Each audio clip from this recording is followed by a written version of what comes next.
No, I don't mean that there's a general conspiracy. I mean that there is a set of interests which is tired of having to deal with a lot of worker rights, with a lot of human rights questions, with environmental questions, and which has simply decided that this is too costly, that they are in competition with other entities like China or whatever, and that they are not going to continue to pay these costs, and therefore they find that democracy is expendable. But I don't mean by that that there is something written down somewhere and that it is the general plan. Not at all. No, it's simply a question of power and interests and the fact that democracy is a very slow process and they have no patience with that.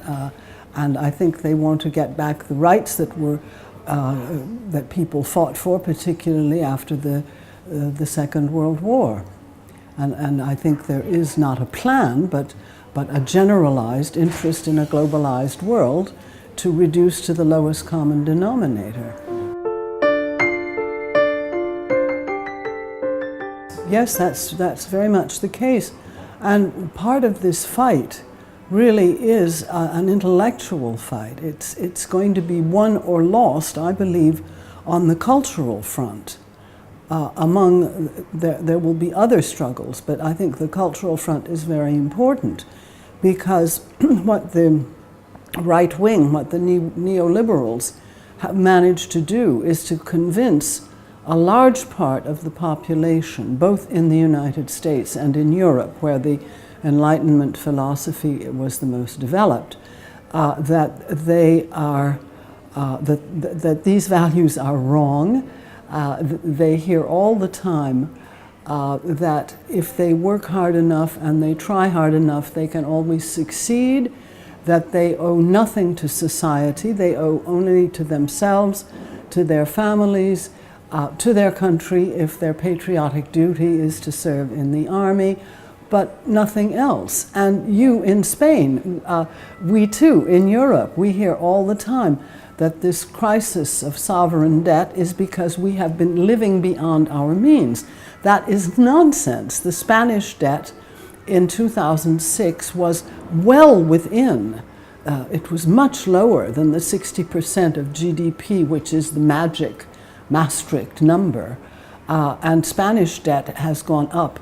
Yes, it's gone up a good deal. But why? Because the Spanish state bailed out the banks and took over the private debts of individual entrepreneurs. Spain's problem was the housing bubble, the construction bubble, but certainly not that Spaniards were living beyond their means, certainly not that suddenly a great deal of money was spent on health, education, culture, public housing, whatever, public services. No, that's not the case. So you hear this 5 times a day, and many people believe this. I mean, it works very well in Germany, for instance. The motivation for neoliberalism is partly greed, yes. It's partly about money. I think it's as much about control. The inequality has been tremendously increased everywhere in Europe. The separation between those at the very top and the rest of society has become a gulf, a real chasm. And the idea of almost a kind of untouchability, that those at the top cannot be touched in any way. I think that is part of it. That is a total separation of our class, what I call the Davos class, from the rest of society. That's one part of it, and money is, of course, part of that. What can one do against this mindset, because that's what it is. It's an ideological construct. What one can do is indeed through education, and that is what the neoliberals have understood. They have gone after the places where ideas are conceived and developed, which is to say the universities, the publications, the media, the popular media, the law schools in particular, the courts, what Gramsci called the long march through the institutions. And they have made that long march. They've been doing this for 40 years now, and it's paying off. It was slower in Europe than in the United States, but this ideological hegemony, as cultural hegemony, as Gramsci would also have called it, is very powerful. I think you're being treated like laboratory rats. We'll take this group, and we will take that group, and we will have a control group, and we will see how much the subjects of the experiment can tolerate. And I know it's a very ugly image. It's a very ugly image, but I think it says something about what austerity policies really are. It is doing two things. One, it is telling people, again, in another way, you have been living beyond your means. It's your fault. You are guilty. So that's one thing. But if you are guilty, then it's up to you to pay. It's not up to the class that's at the top that was engineering the whole crisis and whose stupidity and greed caused the crisis, and the state which accompanied them, which was an accomplice to this crime. It's the people, you see. So that's an effective technique to make people feel guilty, and maybe not in a Catholic culture like Italy or Spain, but this narrative, this myth, works very well in Germany, which is largely a Protestant culture, and which is accepting this notion of sin and redemption in a very big way. So what the laboratory is doing is imposing punishment for sin, and in exchange you are supposed to get redemption, but of course that will never come. What can you do against fear? The only protection against fear is not to be an individual. It's to be together with a great many others. And that means building alliances, that means building societies of cohesion, which is very difficult to do, particularly under the circumstances of austerity. That's hard to do, but it's not impossible. But I think if you remain alone, naturally, you are going to be overpowered by the forces that are telling you you are going to lose your job, you are not going to be able to educate your children, you are going to lose your house in extreme cases, etc. This is a great deal for anybody to bear, and I don't blame people for being afraid, not at all. I think they have a good reason to be afraid. But it's also true that fear is the discipline of a capitalist society, and it's being used.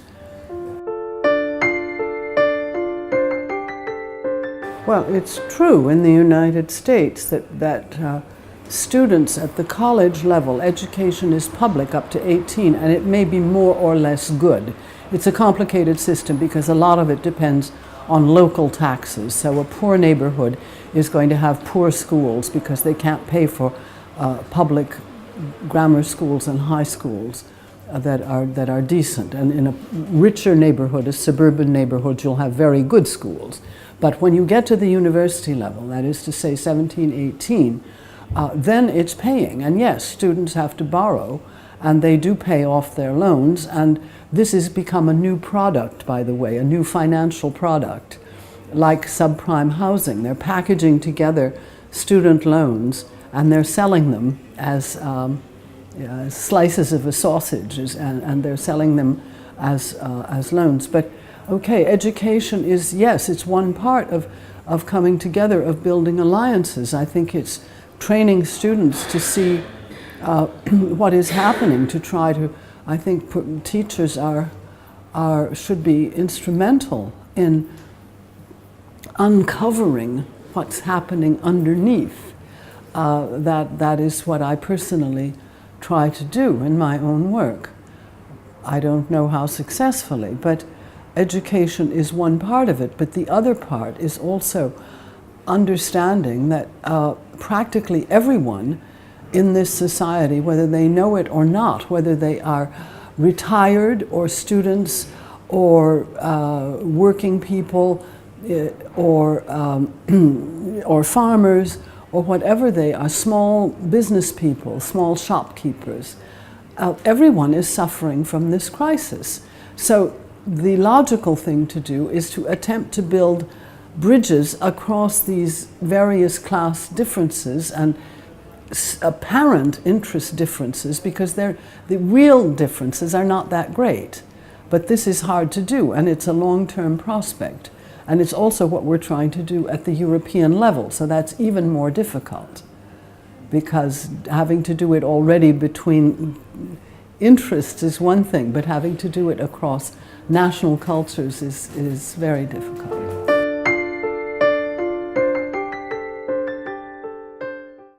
I can't answer that question. I'm a fervent European. I want Europe to succeed because of the Enlightenment, because it is the place where these ideas were developed. God knows we have a terrible history, wars, genocide, colonialism, you name it, we've done it. But we also have this intellectual tradition, which I think is one of the greatest achievements of human beings. I think the welfare state is a tremendous achievement. To combine democracy with care for the citizens, care for the weak, and also protection for children, for old people. This was never done before anywhere in the whole of history. And I think that this is worth preserving, and it's worth fighting for. I can't say any more than that. And Europe seems to me to be the place where this could, and I stress, could be done. I don't say it will be done. I can't answer that. All I can say is that I think it's worth fighting for, and that people should join in this fight. Well, the book is finished. The book is in the hands of a Spanish publisher who is Planeta de Agostino, and will be published in February, and it's a kind of sequel to the Lugano report, which was very much read in Spain. It became a kind of cult book in Spain, and this one, my title for it is How to Win the Class War. I quote Warren Buffett at the front of it. His quote is in the very front of the book. And he said, there's class warfare, all right, but it's my class, the rich class, that's winning. It's my class, the rich class, that's waging this war, and we're winning.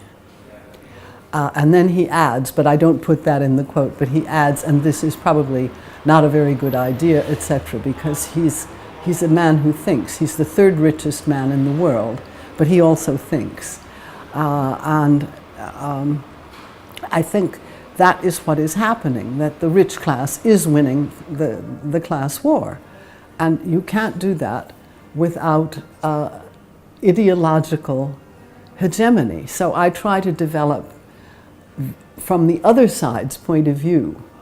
I have a working group, as I had in Lugano, that's writing for the Davos class, and the Davos class is asking them, are we going to go through a decline of capitalism in the Western world? Is the Western world going to be completely different from the one we knew, or is there a way to create a renaissance for capitalism?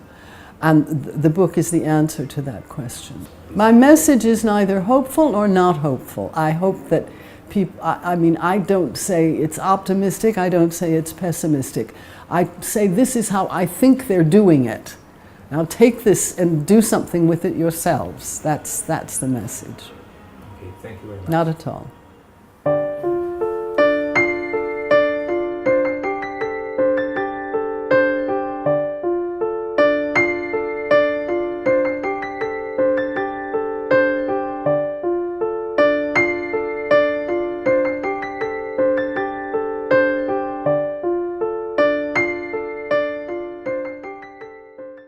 Democracy is a very slow process, and they have no patience with that. And I think they want to get back the rights that that people fought for, particularly after the Second World War. And I think there is not a plan, but a generalized interest in a globalized world to reduce to the lowest common denominator. Yes, that's very much the case. And part of this fight, they are, that these values are wrong. They hear all the time that if they work hard enough and they try hard enough, they can always succeed, that they owe nothing to society, they owe only to themselves, to their families, to their country if their patriotic duty is to serve in the army, but nothing else. And you in Spain, we too in Europe, we hear all the time that this really is an intellectual fight. It's going to be won or lost, I believe, on the cultural front. There will be other struggles, but I think the cultural front is very important because what the right wing, what the neoliberals have managed to do is to convince a large part of the population, both in the United States and in Europe, where the Enlightenment philosophy was the most developed, that they are in competition with other entities like China or whatever, and that they are not going to continue to pay these costs, and therefore they find that democracy is expendable. But I don't mean by that there is something written down somewhere and that it is the general plan. Not at all. No, it's simply a question of power and interests and the fact that